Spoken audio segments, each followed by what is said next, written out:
Hello. Can anyone hear me?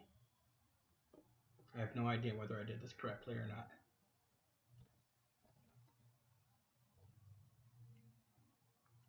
Let's see here.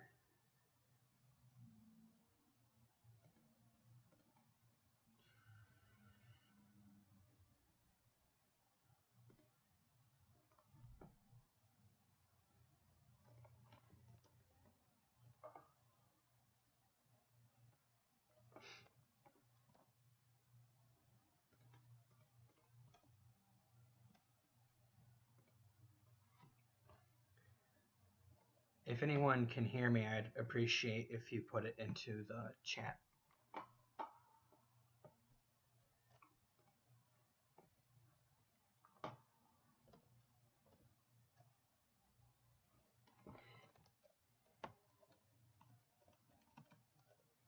Hey Philip, can you hear me? Can you hear my voice audio here?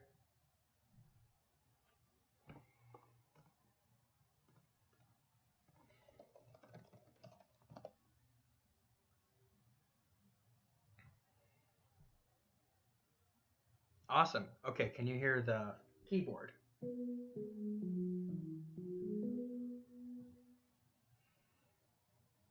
Awesome. Okay. I just wanted to explore this weird scale. I have it in the video right here. This is going to be very unstructured. I'm literally just going to play the scale and figure out different types of harmonies in it and see what we can do with it. I've never really played in this scale before, but it might be smart for us first to just go over the different notes and see where there's some overlap with a standard major scale and where there isn't. So we can see that the scale is 16 notes as per what was described in the name, 16 tone equal temperament. And what's interesting about it is that it actually has some notes that overlap with standard 12 tone at the, what would that be? The first, fifth, the ninth, and the 12th intervals. You end up with the notes C, E flat, F sharp, and A. Now, because of how my software is set up, I don't know if these are going to actually line up with C, but relatively it should be the same. So if you listen here,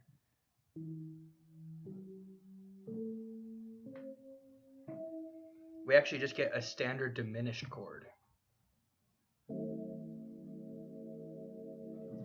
But in standard 12 tone, these diminished these minor thirds are broken up into three pieces, and those three pieces then give you just a regular chromatic scale. But with this special scale, it's actually broken up into four pieces instead. So we get, between the first two partials, we actually get and you can go four higher than that. And again. And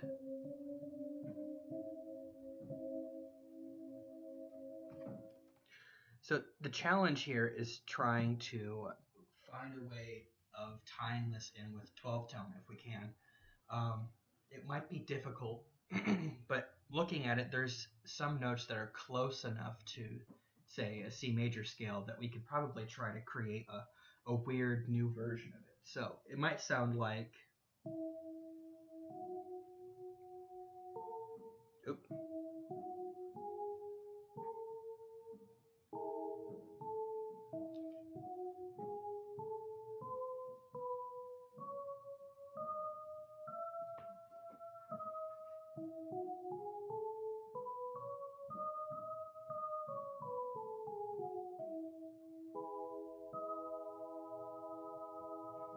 a little bit dissonant. It's not quite there, but it's difficult to find something that's really close to that. So what we can do instead is just maybe figure out which things just sound interesting in this scale by itself. which is where I usually do. Whenever I have a new scale like this, I'll usually just experiment for a while. So I might not talk here for a minute while I just figure out which things sound interesting or not. Before I started the stream, I actually tried to build a Vishnogradskian's special chord. He calls it the magic chord, where you have stacking diminished seventh chords that are distanced by a major seventh. Now there aren't any major sevenths in 16 tone, but we have something that's pretty close. So if you get a chord like this,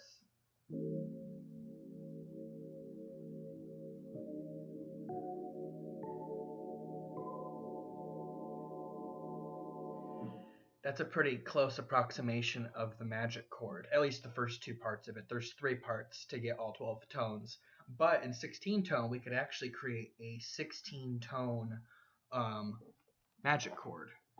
Let me see if I can get this to work correctly. If I boost the reverb a bit, I can make it seem like it's continuous tone. All right, let's hear it.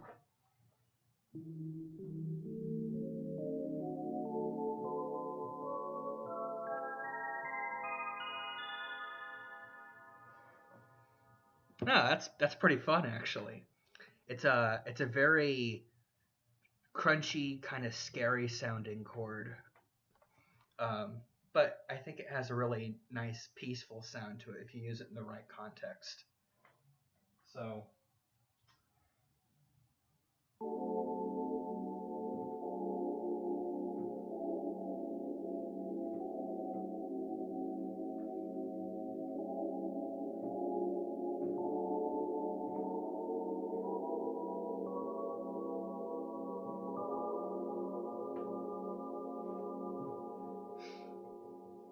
Man, there's something kind of shocking about it. I don't know. It's I feel like it would be some kind of music that would be played on a different planet.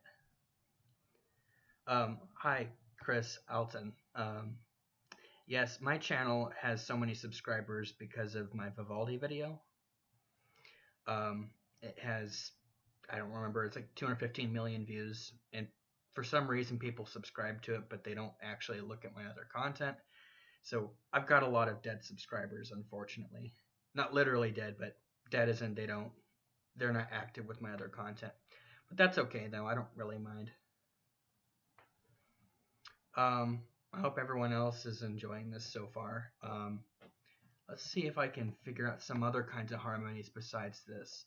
You can kind of create major add 9 chords in this tuning if you work at it the right way.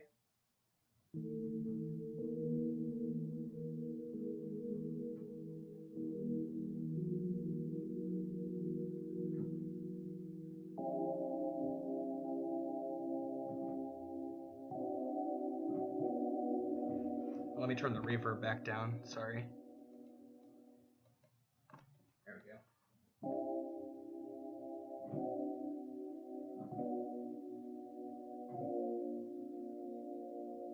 Yeah, something like that.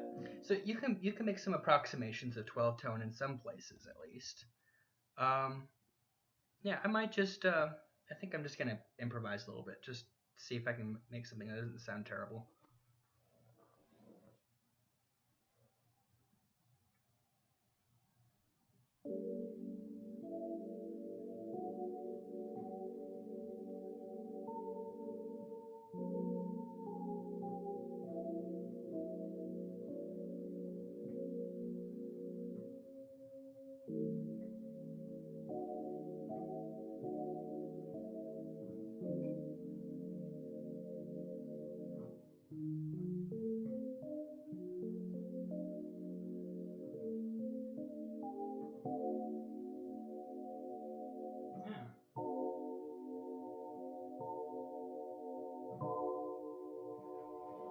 There's a minor 7 flat 5 chord. Very nice. I don't know how long I'm gonna make this stream actually, because I don't know what to talk about. Philip, do you have any ideas about what I might try to do with this scale here? Are you hearing anything that in particular?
Yeah, it is tempting to try to do some kind of classical piece in this.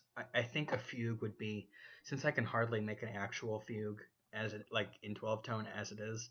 I think trying to do one in 16 tone would be far beyond my realm of possibility. There's no go to channel option. I have no idea how to fix that. Because this is my first time streaming. So hopefully I can figure out some stuff to make this a little bit more interesting to look at. And I might do this with some other scales too. I'm using this program here. Let me see if I can show an image of it. Maybe I can kind of walk through a little bit of what I'm using here. I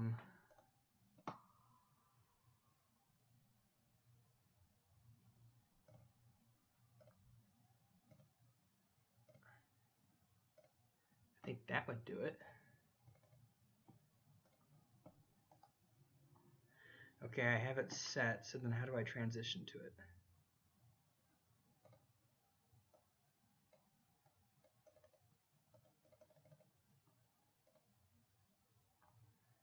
Sorry, just a second here.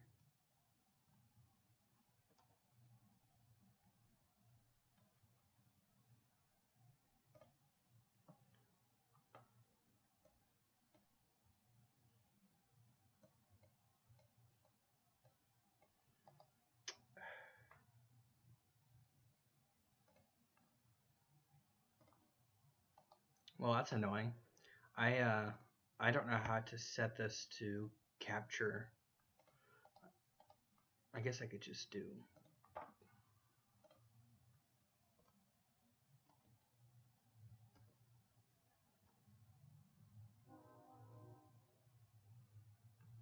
Well, that's no good.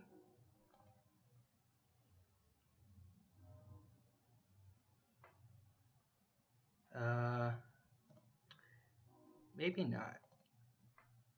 Maybe not do that. Okay. Eventually, I'm gonna figure out how to get this program to actually work, so that I'm not just completely flailing here. I'm sorry for that.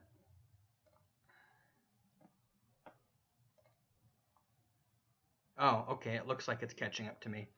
All right. If you just wait 1 second, it's gonna eventually catch up to the program I'm using. There we go. Okay. It's almost there.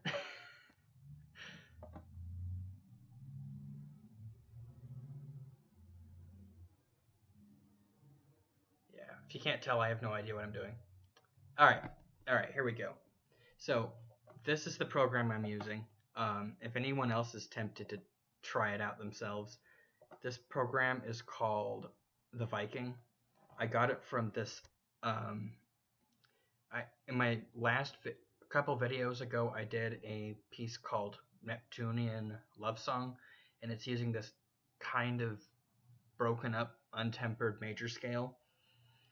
What I did is I used this program to set it so that, well, I don't really totally understand how it works, but I kind of do.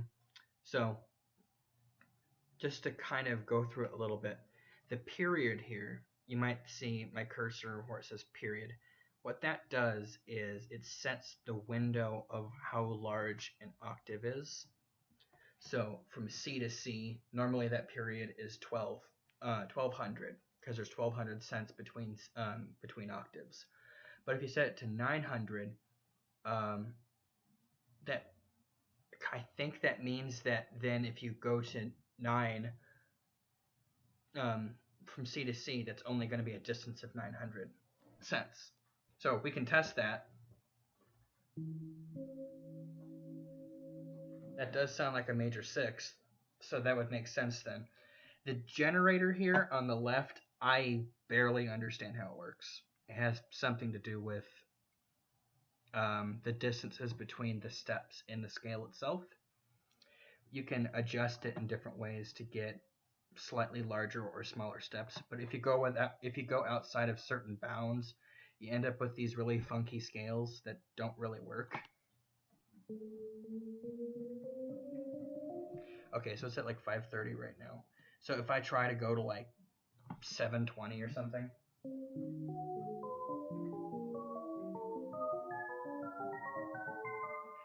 that's just me playing a chromatic scale. And as you can hear, it doesn't really work together. So I usually just kind of keep it in this 530, at least when it's with 900.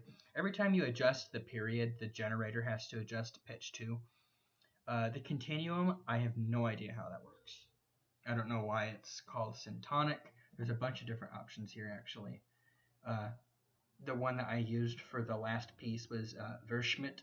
Don't know what that means. I know porcupine's a type of scale, but I don't know much of this kind of stuff. So I have a lot of things to figure out here, but hopefully as time goes on, I'll be a little bit more cognizant with this kind of stuff. But as you go to the middle panel here, you can actually set, it uses additive synthesis to create the instrument tone. So I'll make like a new patch here to just kind of screw around with. Okay, so we got these two waves here. And if we listen carefully, the leftmost bar here is going to be the fundamental. It's kind of hard to hear, but you might notice that there's a lower pitch in that now. Let me just single out that one by itself.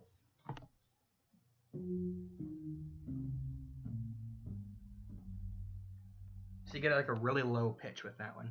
Now if I add the next bar, you get the first partial.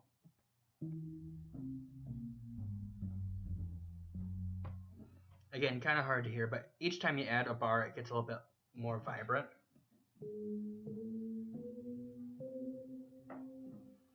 And, like let's say I just add a whole bunch here.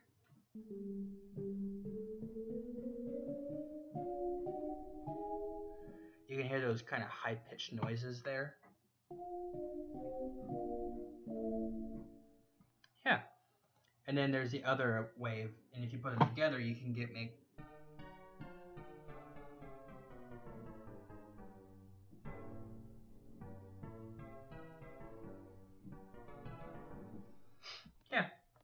it's kind of fun for messing around with this, and you can alter the LFOs for them a little bit and move things around.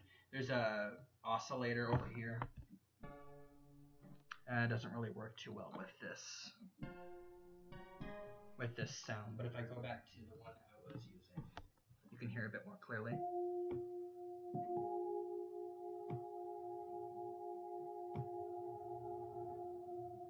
You get that brrrr noise. If I bring it down to something like 4, you might hear a whoa, whoa, whoa, whoa, whoa, whoa kind of noise.